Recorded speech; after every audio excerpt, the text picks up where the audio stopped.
I knew better than to get my hopes up. After all, it had been months since I'd been in a real interview, and that didn't make me feel any better about how things had been going lately. Still, I needed this. A fresh start. I walked into the conference room, my shoes clicking sharply on the cold tile floor. The room smelled like fresh coffee and stale ambition, with a glass table that reflected the bright overhead lights, making it feel clinical and impersonal. Across from me sat Arletta Shue, the hiring manager, a woman who clearly belonged in a world that was completely different from mine. She was tall, dressed in a fitted blazer, with sharp eyes that never seemed to stop analyzing, measuring, and calculating. She didn't even bother to stand up when I entered. "Sabine Tolland, right?" she asked, her tone flat as she barely looked up from her tablet. "That's me," I replied, trying to sound confident even though I felt anything but. I pulled out the chair, sitting across from her. She didn't offer a smile, just a single nod as she continued typing into her tablet. The quiet was uncomfortable, and it made my mind race. The moment felt off. "I've been looking over your resume," Arletta finally said, glancing at me briefly. "You've got quite a bit of experience. International logistics, defense contracting. But I have to admit, some of your claims seem a little far-fetched." I sat up straighter, my throat tightening. "I can back up every word," I said quietly. She raised an eyebrow. "Really? You're claiming that you spearheaded a logistics solution that spanned 5 continents?" She didn't even bother to hide the skepticism in her voice. "That sounds exaggerated." A chill ran down my spine, but I kept my expression neutral. "It's not," I said, keeping my voice even. "I led a team that designed and implemented a defense logistics solution that covered Africa, Europe, Asia, North America, and South America. It was a major project for a top-tier contractor." Arletta didn't say anything right away. She just stared at me for a beat longer than I was comfortable with. Then she set down her tablet and folded her arms across her chest. "I'm sorry, but this sounds like the kind of resume padding we hear about all the time. You don't mind if I dig deeper, do you?" I could feel the heat in my face, but I wasn't about to let her see me sweat. "I can provide documentation, client testimonials, anything you need to verify it," I said. "I've worked with military units, defense contractors. My record is solid." Her lips quirked in a way that almost felt like a smirk, but she didn't respond to that. Instead, she typed something into her tablet again, nodding as if making a decision. "I guess we'll see about that," she said coolly. "I'll check with some people, but I'm not sure I'm convinced just yet." I forced myself to stay calm. I didn't care about convincing her. What I cared about was proving to myself that I could still stand tall after everything that had happened. My career hadn't been derailed because I wasn't good enough. No, life had just thrown me a curveball, and I'd be damned if I let this woman treat me like a liar. Before I could respond, the door swung open with a sharp click. A man in military uniform walked in, his expression a mix of authority and recognition as he looked directly at me. "Sabine Tolland?" he asked, his voice carrying an unmistakable military edge. "That's me," I said, standing up slightly in surprise. The man's eyes softened in a way I hadn't expected. He looked at Arletta. "I know her. I'm Colonel Turner, Logistics Commander with the 1st Division." He turned back to me. "You're the consultant who helped us solve our supply chain problems overseas, right?" Arletta blinked, the change in her expression as immediate as it was noticeable. "You know her?" she asked, her voice suddenly uncertain. "I do," the colonel said, stepping forward with a bit more confidence. In fact, without Sabine's expertise, we would have been in a much worse position. Our entire overseas logistics operations turned around because of her work. If you're looking for the best, she's the one you want. Arletta's face went from cold skepticism to cautious professionalism. She glanced from the colonel to me, her demeanor shifting in an instant. "I see. I wasn't aware." The colonel nodded. "Well, now you are. And if you want to keep working with the military, you'll need Sabine on your team." A strange sense of pride swelled in my chest, but I didn't let it show. This wasn't about getting the approval of some guy I barely knew. It was about reminding myself that I wasn't going to let anyone undermine my abilities again. The colonel gave Arletta a firm handshake. "I'll be in touch. But if Sabine's not hired, Our partnership with you is off the table." And just like that, the air in the room shifted again. Arletta looked stunned for a moment, her posture stiffening, her professional mask slipping slightly. She blinked, recovering quickly. "We'll discuss this further," she said, suddenly all business again. And just like that, the power dynamic flipped. From doubting me to realizing that she couldn't afford not to have me. I sat back down, trying to keep the satisfaction off my face. The Colonel's endorsement wasn't just a win for me. It was a reminder that no matter how many people doubted me, I knew what I was capable of. And today, I'd proven it again. The night after the interview, I didn't sleep much. I kept replaying the conversation in my head, wondering if I had handled it the right way. Arletta's doubt still stung. Even though I'd managed to turn things around with the help of Colonel Turner's surprise endorsement. I knew I had the skills. That much had been clear to me for years. But her questioning of my credentials? That was a blow. I was used to skepticism. After all, the last year had been filled with more of it than I cared to remember. I sat in the kitchen, nursing my third cup of coffee that morning. The clock ticked on. A quiet reminder of how far I'd fallen. It had only been a year since I was at the top of my game in aerospace logistics, but everything had collapsed in the wake of a corporate buyout. When the company I worked for was acquired by a massive defense contractor, it was like a wrecking ball had crashed through everything I had worked for. The new leadership didn't care about the people they were pushing out, just the profits they could rake in. And one by one, the women in the higher-up positions were shown the door, all under the guise of a culture shift. I had been one of the first to go. The severance package was generous, sure, but it wasn't enough to cushion the sting of rejection. Months went by, filled with constant interviews. 73 of them to be exact. Each one more draining than the last. And each time, the same doubts from the hiring managers. "What happened at your last company? You're overqualified for this role. Your experience doesn't match what we're looking for." What were they looking for? Someone younger, easier to manipulate? Someone they could train to fit into their vision? I had spent the last year thinking I could just keep pushing through. But after 73 interviews, I wasn't sure anymore. I sighed, pushing the mug away and leaning back in my chair. I'd hoped the military subcontractor job would be the one to finally break the cycle. I needed something to go right. As if on cue, my phone buzzed. I glanced at the screen. It was an email from Arletta Shue. Subject: follow up on interview. I opened it cautiously, feeling my stomach churn. The email was short, but the message was clear. "Sabine, it was great speaking with you yesterday.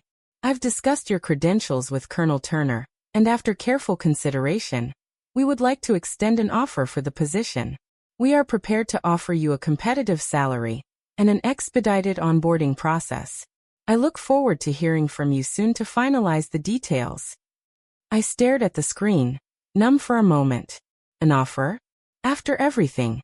After her dismissive attitude and the doubts she had thrown my way? It didn't make sense. I reread the email twice, checking for hidden strings or contingencies. But no, it was straightforward. She was offering me the job. A high salary and quick onboarding. I should have been thrilled. But I wasn't. The weight of it all, of the past year, the interviews, the constant rejection, hung over me. I had worked so hard to get here, but now, I felt like I was walking into a trap. What if they just wanted to use me to solve their logistics problems, and then toss me aside once they were done with me? What if I was just the latest in a string of fixers they had no intention of keeping around? The money was tempting, sure. The salary was more than I'd ever been offered before. But it wasn't just about the money anymore. It was about proving to myself that I wasn't a failure. But deep down, I knew accepting this offer might just mean I'd be walking into a company that only saw me as a tool to be used. I stared at the email for a long time. I had all the answers, all the credentials, all the experience. But even now, I was still waiting for someone to recognize it. The pain of the past year felt like it had finally caught up with me. I wasn't sure I could do it anymore. Climb another corporate ladder, prove myself to another set of people who might never appreciate me. But what was the alternative? The doorbell rang, cutting through the silence. My heart skipped a beat. Was it the courier? A package I'd been waiting for? I stood up, trying to push the thoughts from my head. The decision could wait until tomorrow. I didn't need to rush into anything. I opened the door, expecting the usual delivery, but standing there was Fatima Singh, one of my closest friends and an old colleague from my time in the aerospace industry. She had been through the same mess with the buyout, and had been struggling to find work just like me. "Fatima," I said, smiling despite the weight in my chest. "What are you doing here?"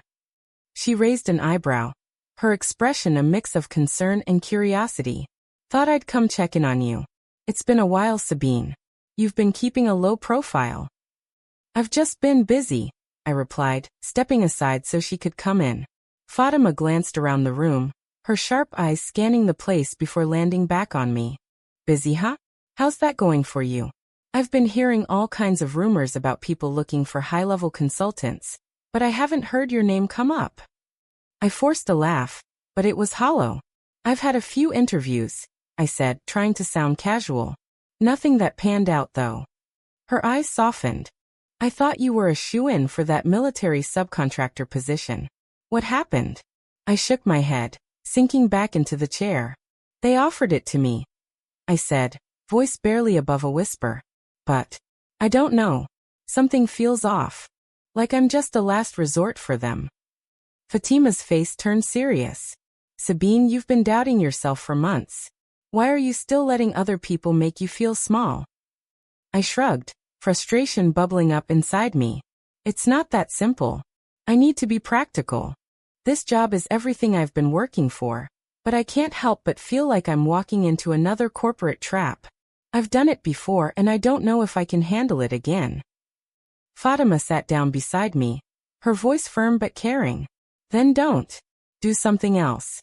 Something that's yours. You don't need anyone's permission to prove you're capable. You've already done that." I opened my mouth to argue, but she cut me off. "No. I know you. I know how much you've sacrificed. But the world is tired of the same old corporate playbook. You're smarter than that. If you take that job just to validate someone else's system, you'll hate yourself for it."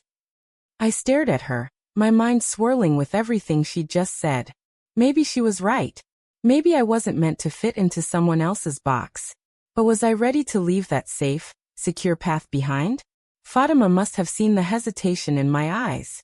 She reached for my hand. "Sabine, you don't need to be stuck in a world that doesn't value you. Let's do something better. Together. Let's start our own consultancy, Resolute Systems. No more pretending we're something we're not." Her words were a lifeline, pulling me out of my uncertainty. And for the first time in months, I started to believe that maybe she was right. I took a deep breath. "You really think we could make it work?" I asked quietly. She smiled, a glint of excitement in her eyes. "Absolutely. It's your move." I looked at the phone again, then back at Fatima. "I'm not taking that job," I said, the decision settling in my chest. "Let's build something better. Something that's ours." And just like that, the weight on my shoulders seemed a little lighter. A couple of days after Fatima's visit, I couldn't shake the idea of building something for myself, with her, outside of the corporate grind. It seemed like the perfect opportunity to finally be free of the toxic world that had nearly destroyed me. Starting a consultancy was exactly the kind of challenge I needed, but I also knew it was risky. What if it didn't work? What if we failed? But the more I thought about it, the more I realized I didn't have much left to lose. I had already faced rejection after rejection, dealt with the corporate politics, and watched as my career fell apart. Starting something new wasn't just an opportunity, it was a necessity. I texted Fatima later that evening. "Let's meet tomorrow. I think it's time to talk about Resolute Systems." The next morning, I made my way to our usual spot, the cafe by the train station. It was a quiet place, perfect for brainstorming without interruptions. Fatima was already there when I arrived, sitting at our usual table by the window, a cup of coffee in front of her, and a notebook filled with ideas spread out on the table. She looked up when I walked in, her face lighting up with a smile. "You're here. Good," she said, pushing the notebook toward me. "I've been sketching out some ideas for Resolute Systems. It's going to be different. It's going to be exactly what the industry needs." I took a seat across from her, feeling the energy shift in the air. There was something about being around Fatima that made everything seem possible, even the impossible. We'd been through too much together, and now, we were about to do something monumental. What do you have so far? I asked, picking up the notebook and flipping through the pages. Fatima leaned forward, her voice steady and excited. We focus on dynamic logistics solutions for unconventional markets, places where the standard models just don't work. We make them work. We bring the kind of real-world experience that companies like Titanitrix and the military need, but we do it without all the corporate red tape. I nodded, liking where this was going. It's more agile, more culturally aware, less cookie-cutter. Exactly, she said, tapping the notebook.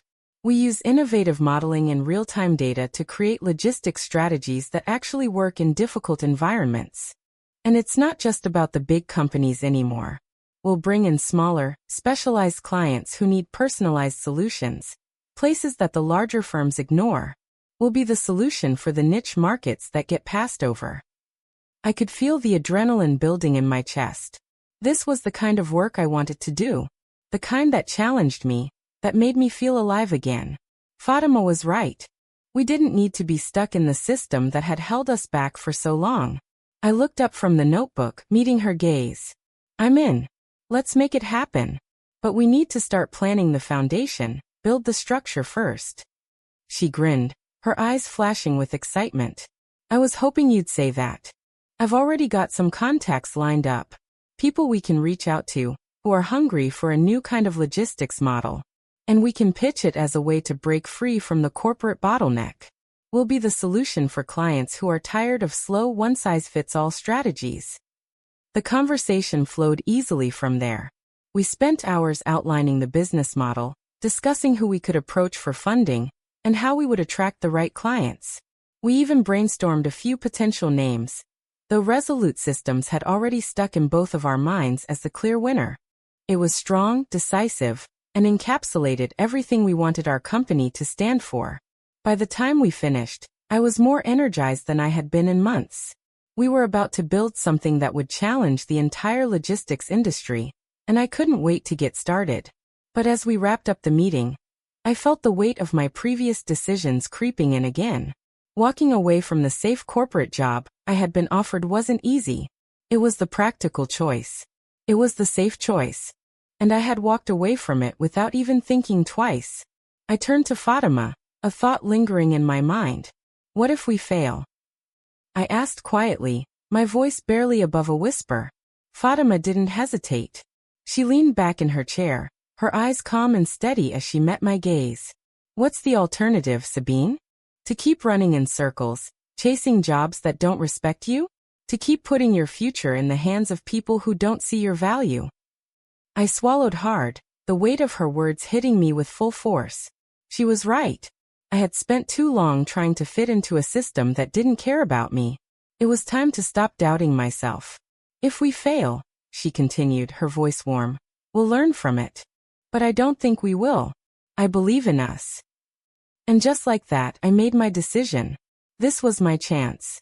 Not just to rebuild my career, but to build something better, something real. I smiled, the weight on my shoulders finally lifting. Let's do this, I said, a sense of determination filling me. Let's make this work. This was the first step into a new chapter. The foundation for Resolute Systems was set, and nothing was going to stop us now. It had only been a few weeks since Fatima and I decided to launch Resolute Systems, and already, the world felt like it was shifting beneath my feet. We were a two-person team working out of a small, rented office in an old air traffic control tower on the outskirts of the city. It was a humble space, but it was ours. The walls still smelled faintly of dust and old metal, but it had character. Something I hadn't realized I missed until I found myself spending long days and nights there. We didn't have fancy office furniture or a high-tech conference room, but we had an idea, and we had each other. That was more than enough for me. We spent our days building the company from the ground up. Our laptops became our lifelines, the click-clack of our keyboards echoing in the quiet air.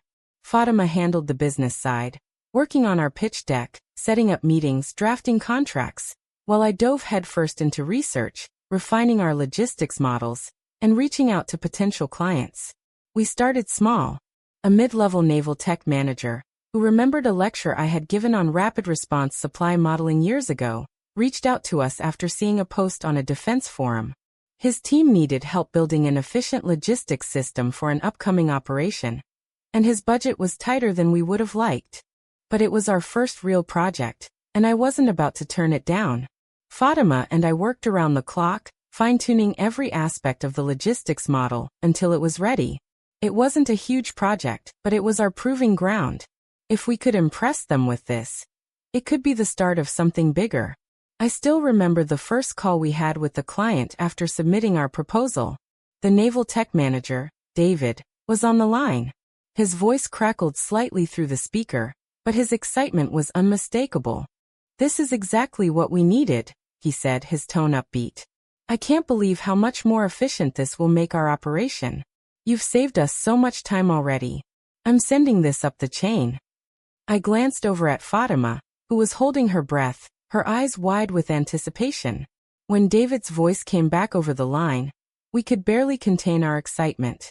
"You've earned a follow-up contract," he said, almost casually, but it hit us like a wave. "We'll have more work for you as soon as the first phase of this operation is underway." We both exhaled in unison, the tension in our shoulders easing. It wasn't much, but it was enough. The first step toward proving we could make this work. It was validation. Proof that we could offer something different from the bloated, slow-moving corporate systems. The next few weeks flew by. Word spread, thanks to niche defense forums and industry word of mouth. Our small but growing portfolio began to attract attention. Our reputation as a firm that offered dynamic, tailored logistics solutions started to build. I was even getting calls from former colleagues, asking if we could work on consulting for their projects. It felt like we were slowly becoming the go-to option for companies who wanted more flexibility than the usual corporate giants could offer. We hired our first analyst, a young woman named Tasha, who had just graduated with a degree in logistics management. She was eager, sharp, and had an innovative edge to her work. It felt like a small victory, bringing someone on board who believed in what we were doing. Fatima and I couldn't handle everything alone anymore, not if we wanted to keep growing. Tasha was quick to pick up on our methods. She learned fast and contributed with fresh ideas that pushed us further. Slowly, Resolute Systems went from a dream into something tangible. And the work felt like it mattered. Like we weren't just working for money, but for something that could change the way logistics was done. We weren't following a model, we were creating one. One night, after a long day of back-to-back meetings, Fatima and I sat down at our usual spot in the office. The lights were dim, the hum of the computers the only sound. Tasha had gone home for the evening, and we were reviewing the latest contracts.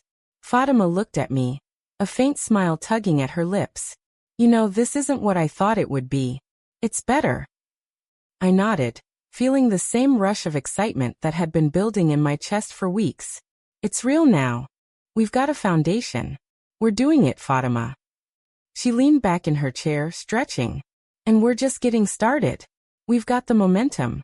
We've got the right clients, the right people, and the right ideas." I smiled, feeling like I could breathe again. Resolute Systems was growing, and we were doing it on our own terms. The dream we talked about, the one that had seemed so far out of reach, was becoming reality. "We're not just consultants anymore," I said, the words feeling solid as they left my mouth. "We're innovators. We're changing the game." Fatima chuckled, raising her cup of coffee. "To changing the game, then?" "To Resolute Systems," I said, clinking my cup against hers. The sound of the glasses meeting echoed in the quiet space, a small but significant victory. And for the first time in a long time, I felt like we were headed somewhere. Not just professionally, but somewhere that mattered. There was no turning back now. This was just the beginning, and I knew we had a long way to go. But that night, in the quiet of the office, I allowed myself to dream. We were on the cusp of something bigger than any of us had imagined when we started. And nothing was going to stop us. A few months later, we found ourselves at a crossroads. Resolute Systems had gained traction, and we were now a small but respected name in the industry. The first few months had been a blur of small contracts, successful deliveries, and steadily growing word of mouth. But we were hungry for more. We needed exposure. We needed something big to push us over the edge. That opportunity came sooner than expected. Fatima had been networking like crazy. She never stopped, attending every possible event, building relationships, and keeping an ear to the ground for any chance to raise our profile. She'd been eyeing the Global Defense Integration Conference for months, a prestigious event where major players in the defense and logistics sectors came together to share innovations. One afternoon, she called me from her office, practically vibrating with excitement. "Sabrina, we got it," she said, her voice filled with energy. "We have a speaking slot at the Global Defense Integration Conference." I sat up straighter in my chair, the weight of her words settling over me like a heavy blanket. "Are you serious?" I asked, unable to mask my excitement. "I'm serious," she replied, and I could hear the grin in her voice. "We've got a panel. They want us to talk about the silent corridors, the overlooked transit and resupply routes we've been using to help military operations move faster and more efficiently. You've been preaching about this for years, Sabine. It's time we let the world know." The silent corridors concept had been one of the first ideas I had proposed when we started Resolute Systems. The idea was simple. In defense logistics, there were always untapped routes that weren't part of the established channels. These routes were often smaller, less secure, and harder to manage, but they could offer critical advantages if optimized correctly. No one in the big firms was paying attention to them, but we saw potential in the overlooked corners. "Wow," I said, letting the reality sink in. "This is it. This is exactly the kind of platform we need." Fatima laughed, though it was tinged with nerves. "Yeah, and it's next month. So we better get our act together. We're talking to people who have influence. This could change everything for us." The conference was held in a sleek, modern convention center downtown. The room where we would be presenting was larger than I had anticipated. A sea of empty chairs lined up in neat rows. A large screen displayed the Silent Corridors logo we had worked so hard on, and I could feel the weight of the moment pressing down on my chest. It was one thing to present to a small group, or even a few clients. But this was different. This was an audience full of seasoned professionals, industry leaders, decision-makers, people who didn't have time for fluff or empty promises.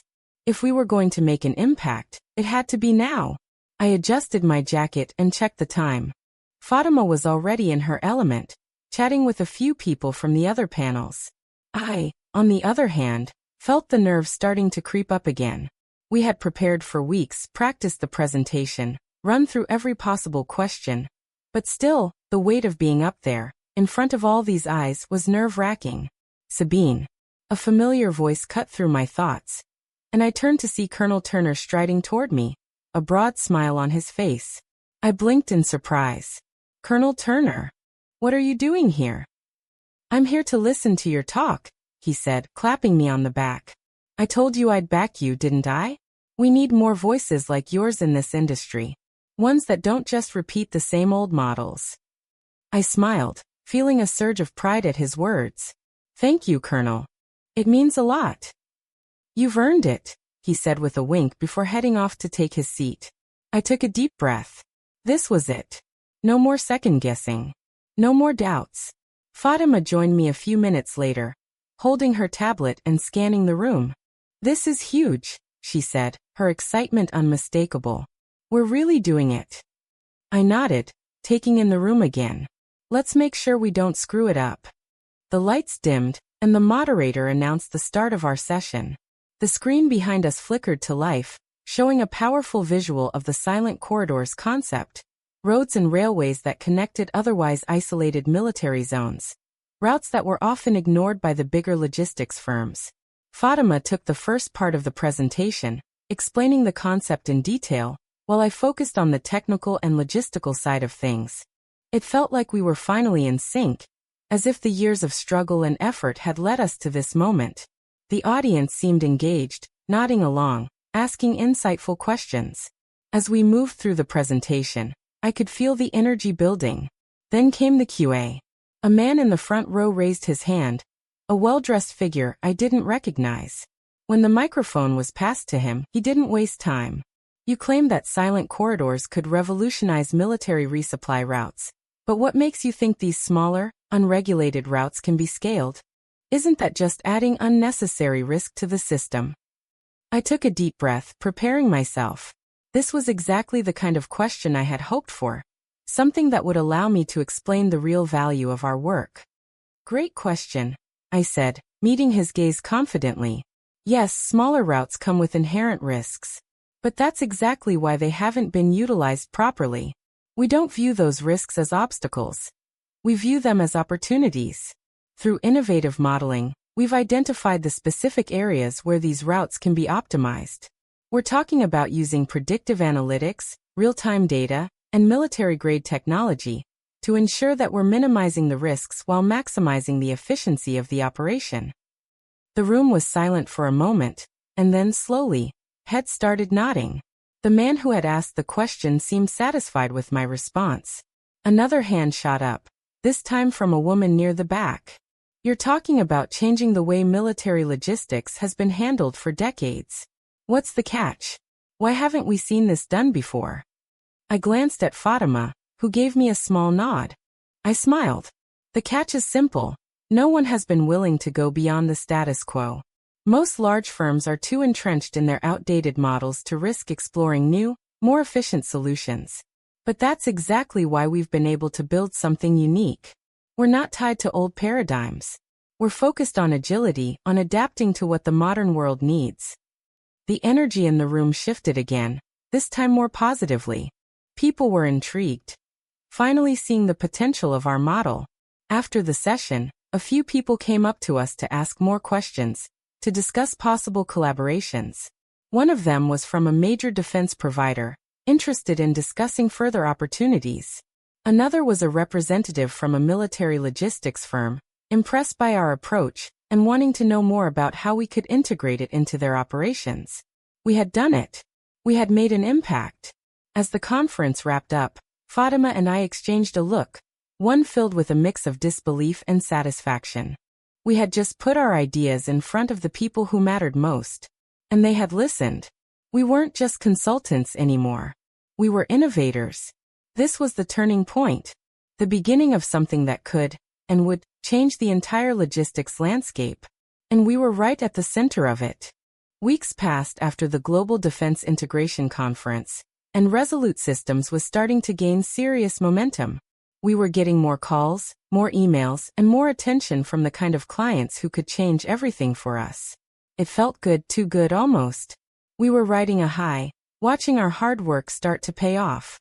Fatima and I were unstoppable, taking on more projects, refining our systems, and building a reputation as the firm that wasn't afraid to take on the unconventional, to challenge the old models.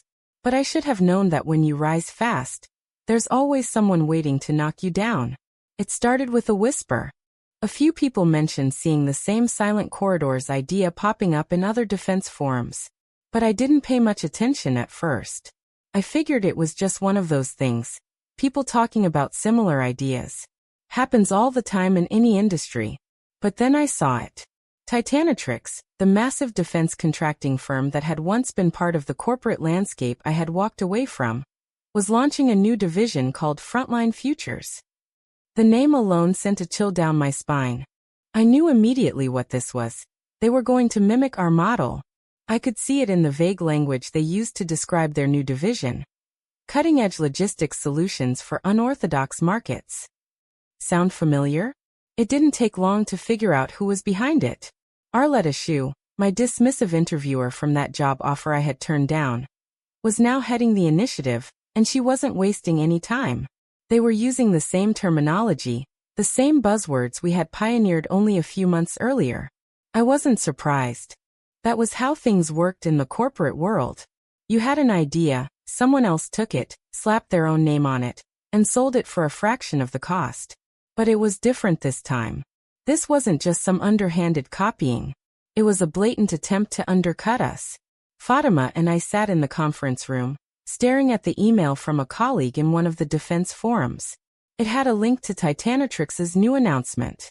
I scrolled through the press release, my frustration building with every word. They're using our idea, Fatima, I said, clenching my fists. Look at this. This is exactly what we've been doing. Fatima didn't say anything at first, just stared at the screen with her arms crossed. Finally she spoke, her voice tight with anger. They're going to try to undercut us. The same way they've done to everyone else. They'll price us out, Sabine. They'll kill us before we even have a chance to get off the ground. I felt a knot form in my stomach. This wasn't just bad business. It was personal. Titanatrix was a giant, and they had the resources to crush us if they wanted. But I wasn't going to back down. Not this time. I'm not going to let them do this, I said, voice steely. We've worked too hard to let them steal our work and push us out. We'll fight back. Fatima nodded, her expression determined. We have to. But we need to be smart about this. We don't have the same budget, the same resources. We can't play their game. But we can play ours. We spent the next few hours brainstorming. The solution didn't come immediately, but I knew we had to pivot quickly. If Titanatrix was going to mimic our approach, then we needed to create something they couldn't replicate. We had to stay ahead of them. And then it came to me. What if we didn't just solve logistics? I said, pacing back and forth. What if we solved talent too? Fatima looked at me, her eyes lighting up. Talent. You mean a new model for who's qualified to lead logistics projects? I nodded. Exactly. We've been so focused on the technology and systems, but what if we changed how the entire industry thinks about who can run these operations? We've been using people with decades of experience in the military or corporate world, but what if we tapped into people who have the skills but don't have the right titles? What if we find people who've been overlooked because they didn't go to the right schools or wear the right uniforms? Fatima's expression shifted from curiosity to excitement. You're talking about a predictive hiring model, a new way to identify and cultivate talent in this field. If we can prove it works, it'll give us an edge. We'll have the innovation, the systems, and the talent. I could feel the weight of the idea settle into place. It was brilliant, and it was something that Titanatrix couldn't replicate in a heartbeat. It wasn't just about logistics anymore. It was about creating a whole new pipeline for finding talent in the defense industry. A pipeline that didn't rely on traditional gatekeepers. Let's do it, I said, more certain than I had been in weeks. We'll test it with a small-scale project, maybe a humanitarian logistics NGO. If it works, we'll roll it out to our bigger clients. The next few weeks were a whirlwind. Fatima and I worked non-stop, diving into the development of the predictive hiring model. We built a system that analyzed skills, experience, and real-world problem-solving abilities, not just degrees or military titles. We connected with an NGO working in conflict zones, offering them our new model in exchange for data on how well it worked. And when the results came in, they were stunning. Our model was able to predict which candidates would succeed in a high-pressure logistics environment with a success rate that blew industry standards out of the water. We had done it. We had found the gap in the market and filled it. We immediately started talking to our top clients, pushing the new model as part of our pitch. The response was overwhelming. The major logistics providers didn't know what hit them. We weren't just offering better logistics systems. We were offering an entirely new way of thinking about the people running those systems. Our solution was smarter, more agile, and more cost-effective than anything Titanatrix could throw at us. But the fight wasn't over. Titanatrix was still undercutting our prices, reaching out to our clients with aggressive offers. They had the money, the influence, and the power to make things difficult. So Fatima and I made our next move. We played the long game. We doubled down on our commitment to real innovation. We started using the data we'd gathered from our predictive hiring model to improve the systems we'd already built. We showed our clients how they could save money by using our agile solutions, and how our new talent model would improve their efficiency in the long run.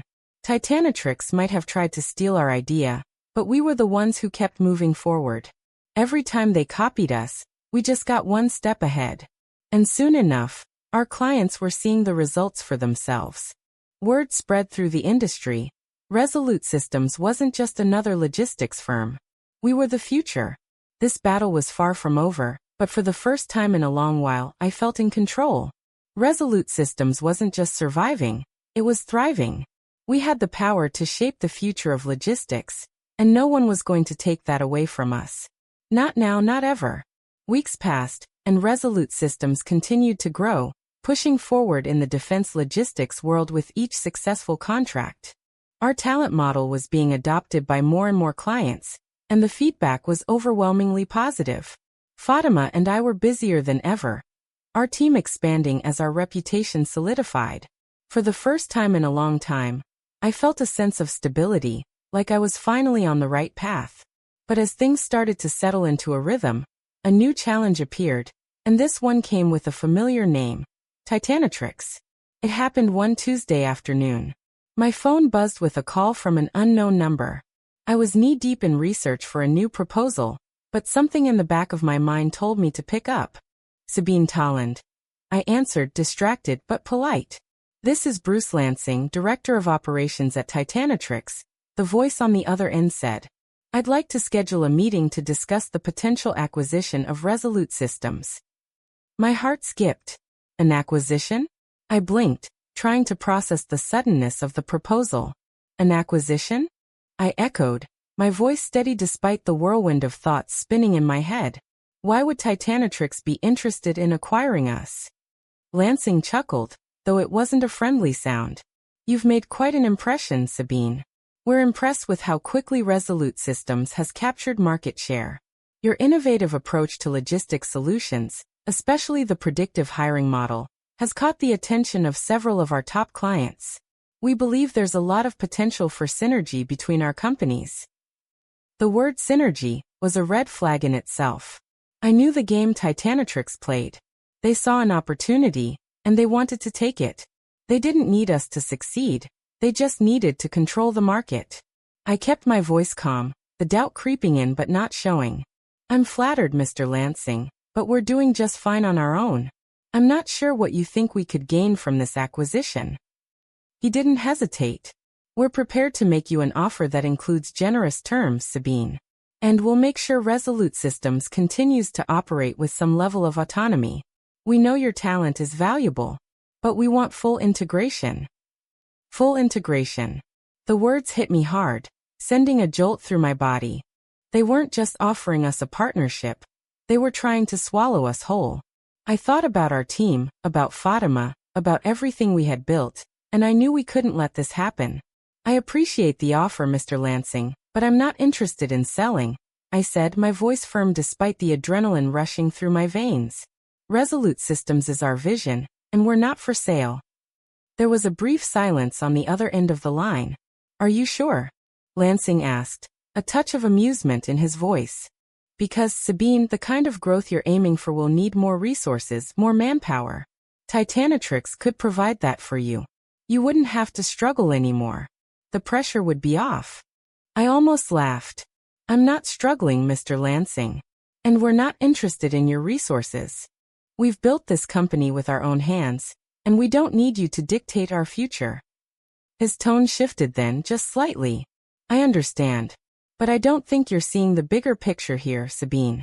You've made a name for yourself, but we have the reach, the power, the backing. Resolute Systems could be so much more with Titanatrix behind it. Think about the kind of deals you could land with our resources. Think about the scale. I could almost hear the smug grin on his face. He was used to people backing down. They always did. But not this time. I've thought about it, I replied, my voice calm but steely. And I've made my decision. Resolute Systems is staying independent. There was a long pause before Lansing finally spoke again. Very well, Sabine. But remember this. Opportunities like this don't come around often.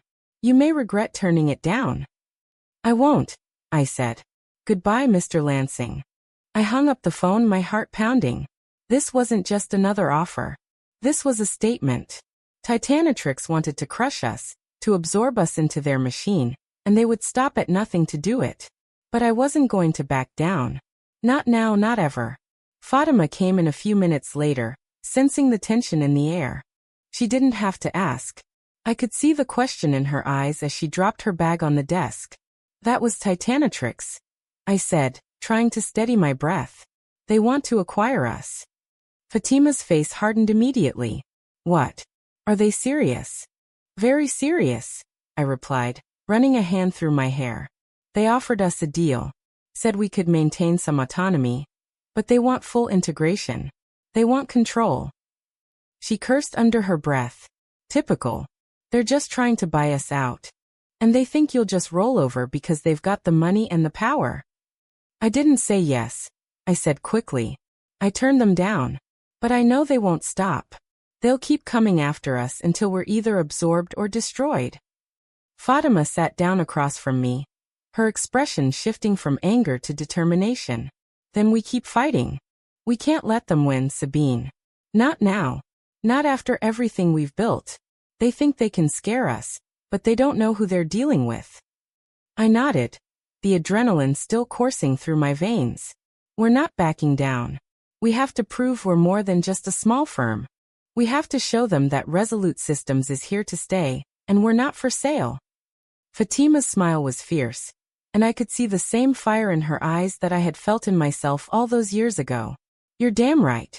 We'll show them that Resolute Systems isn't just a name, it's a force. The next few days were a whirlwind. We prepared for Titanitrix's next move, which we knew was coming. But we didn't just wait for them to strike. We struck first.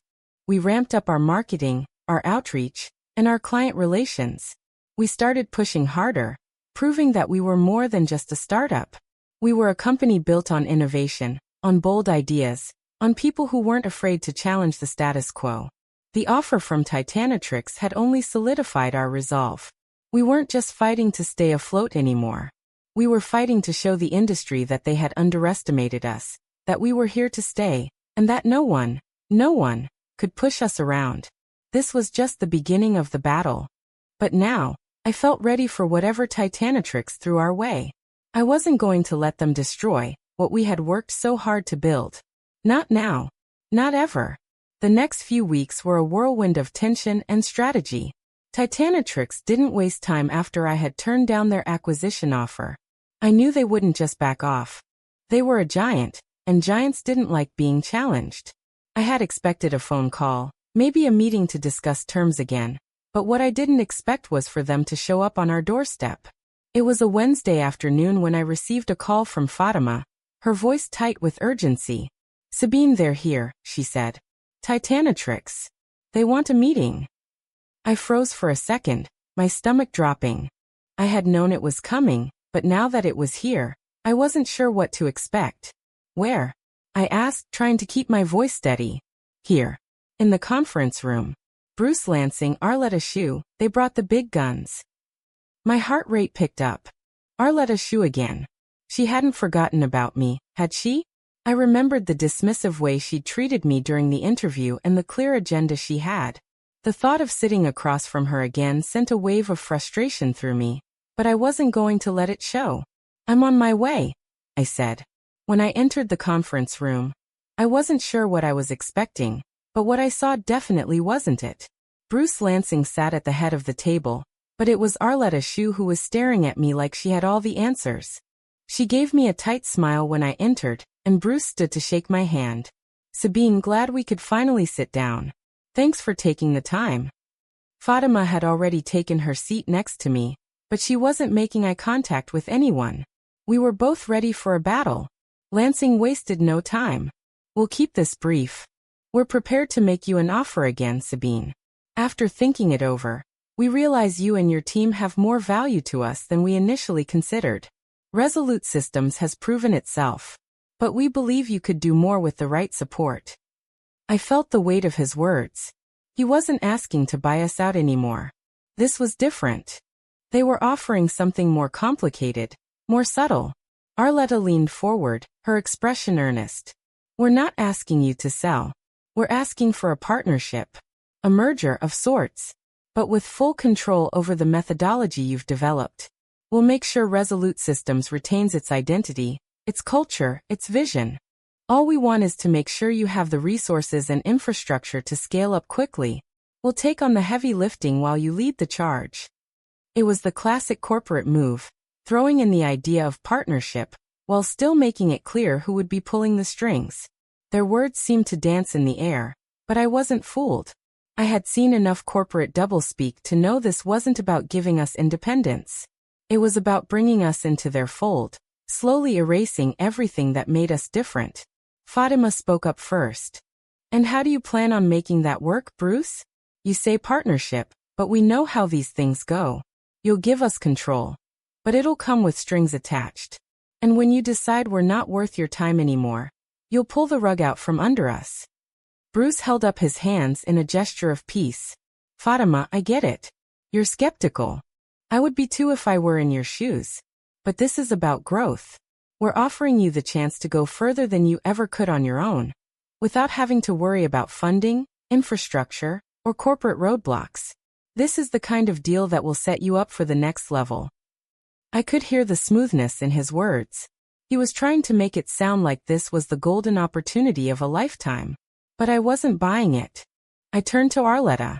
You're asking us to trust you. After you doubted me in the interview. After you tried to discredit my work. And now, you expect me to believe you want to partner with us. I kept my voice calm, even though I could feel the anger rising in my chest. Arletta's smile faltered, but she recovered quickly. I regret how things were handled before, Sabine. But this is different. You've proven yourself, and we respect that. Titanatrix respects innovation.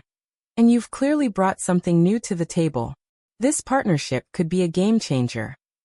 I let her words hang in the air for a moment. Respect. She didn't have respect for me. She didn't have respect for Resolute Systems. She had respect for what we could do for her bottom line. I glanced over at Fatima, who was watching me closely. She gave me a subtle nod, like she knew I was thinking it over. I took a deep breath, then turned back to Bruce and Arletta. I'll make this simple. I said, my voice steady. We're not interested in your offer. We're not interested in merging, and we're certainly not interested in being part of Titanatrix's corporate machine. Resolute Systems isn't for sale. Not now, not ever. Bruce's face hardened, his eyes narrowing slightly. Sabine, you're making a mistake. We're offering you something you can't replicate on your own. I leaned back in my chair, feeling the weight of my decision settle in. Maybe you're right. Maybe we can't replicate what you have. But we don't need to. We've already proven that we're capable of standing on our own. And we'll keep proving it, with or without you. There was a tense silence in the room as Bruce and Arletta exchanged a look. It was clear they hadn't expected such a firm refusal. Finally, Bruce spoke, his tone more clipped now. You're making this harder than it needs to be, Sabine. We're trying to offer you something that could secure your future. Don't make us regret this decision. Don't worry, I said, my voice cold. You won't regret it. But you will need to find someone else to help you stay ahead of the curve. The meeting ended shortly after that, with Arletta standing to shake my hand. Though it was a formality more than anything. There was no respect in her grip. No warmth in her eyes. Just business. As soon as the door closed behind them, Fatima let out a long breath. Well, that was intense, she said, a hint of relief in her voice. I nodded, standing up from the table. They're not going to back off easily. We need to be prepared for whatever they throw at us next. Fatima smiled, her eyes bright with determination. Let them try. We've got something they can't take from us. Resolute Systems isn't for sale. Not for any price. I felt the weight of her words settle deep into my chest. Resolute Systems was ours. And no matter what Titanatrix tried, no matter what came next, we weren't going to let anyone take it from us. That was the moment I knew we had crossed a line. This wasn't just about staying afloat anymore. We were building something that could change the entire logistics industry, and we weren't going to let anyone stand in our way. 6 months had passed since our confrontation with Titanatrix, and a lot had changed. I'd expected them to try and sabotage us. Perhaps launch new products to undercut us or make aggressive moves to attract our clients. But what I hadn't expected was the industry's reaction to our resilience. Titanatrix might have had the money, the reach, and the power, but we had something they didn't. Innovation, integrity, and a reputation for getting things done where the big guys failed. I didn't know it at the time, but that period of resistance would be the key to Resolute Systems' future. We held firm, and we kept pushing forward. The contracts kept coming. The team kept growing. The silent corridors model continued to catch fire, attracting more high-profile clients, especially in the military and defense sectors. And just when I thought we could finally breathe, Titanitrix made their move again. But this time it was different. It was late on a Thursday evening when I got the call. Fatima had just left for the day, and I was in my office, looking over our latest proposal. The phone buzzed with an incoming number from an unknown area code. I hesitated for a moment, but something told me I needed to pick up. Sabine Tolland. I answered, my voice still steady, though I could feel the familiar twinge of tension creeping up. Sabine, it's Arletta, came the voice on the other end. The words hit me like a bucket of cold water. I think we need to talk. I sat up straighter, a frown crossing my face. Arletta Shue, I said, making sure she knew I remembered her. What do you want? There was a pause on the other end. I know it's been a while, Arletta continued, her voice a little softer than usual, but I think we've reached a turning point. I wanted to offer you a deal. I bit back the sarcastic laugh that was bubbling up. After everything that had happened, everything they'd thrown at us, and now they were coming back with a deal? I'm listening, I said, keeping my voice neutral. Arletta didn't waste time. Titanitrix has seen the progress Resolute Systems has made. We see the potential in what you're doing with your predictive hiring model, your innovative approach to logistics. But we also see the pressure it's putting on you. Your systems, while efficient, are labor-intensive. We have the infrastructure to help you scale faster, more efficiently. We're offering you the chance to come back to the table, not as a competitor, but as a partner. I felt my blood start to boil, but I held it together. A partner. I repeated, a bitter edge in my voice. You mean Titanitrix wants to absorb Resolute Systems? That's your idea of a partnership. There was a long silence on the line before Arletta spoke again. I know you think we're trying to take over. But that's not the case. We're offering you autonomy, Sabine. Full control over your methodologies, the same respect for your company's identity that we've been offering since the beginning. We're prepared to offer you leadership positions within Titanitrix, with full access to the resources you need. We want to build something together. Together. I echoed dryly, my mind racing. Let me get this straight. You want to offer us respect by swallowing us whole. You want us to join Titanitrix's empire, where we get to be part of the machine, but we get to keep the title of leader? That's your idea of respect. Arletta's voice was calm, almost too calm. It's a generous offer, Sabine. And one you won't get again. Titanitrix can help you achieve the growth you've been striving for. I'm sure you've noticed that things aren't always as simple as they seem. You've done well on your own, but the resources we're offering can help you break through the next level. You don't have to keep fighting alone. I let her words hang in the air for a moment. The weight of the decision was suffocating, but the more I thought about it, the clearer it became. Titanitrix had seen the way we were disrupting the industry.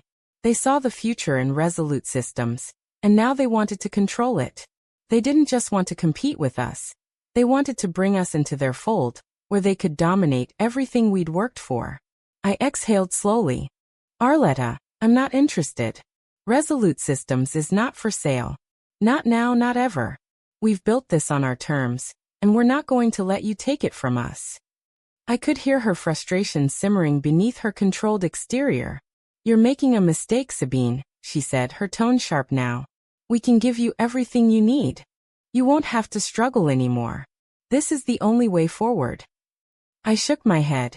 Even though she couldn't see it, the only way forward is the way we've already chosen. And that's to keep pushing, keep growing, and keep disrupting. Titanitrix can keep trying to tear us down, but we're not going anywhere. We've built something real. And no amount of money or resources can change that. There was a long silence on the line. Finally, Arletta spoke, her voice colder now. I'm not going to beg, Sabine. But remember this. There will come a time when you'll wish you had taken the deal. I'll remember that, I said, a chill creeping into my voice. And I'll remember who tried to take us down. I hung up before she could respond. The phone call left a bitter taste in my mouth, but it also made me more certain than ever that we were on the right path. Titanitrix had underestimated us. They thought they could buy us, control us. But they couldn't. Not anymore. A few days later, I received an email from Arletta's office, offering a last-ditch settlement deal, a compromise, she called it. But I wasn't interested. Resolute Systems wasn't about compromise. It was about doing things differently. It was about proving that a small, independent company could take on the giants and come out on top. I deleted the email without a second thought. The battle with Titanitrix was far from over. But now, I wasn't just defending Resolute Systems. I was fighting for everything we had worked so hard to build. And nothing, not Titanitrix, not anyone, was going to take that from us. The reckoning had begun. But this time, we were the ones in control.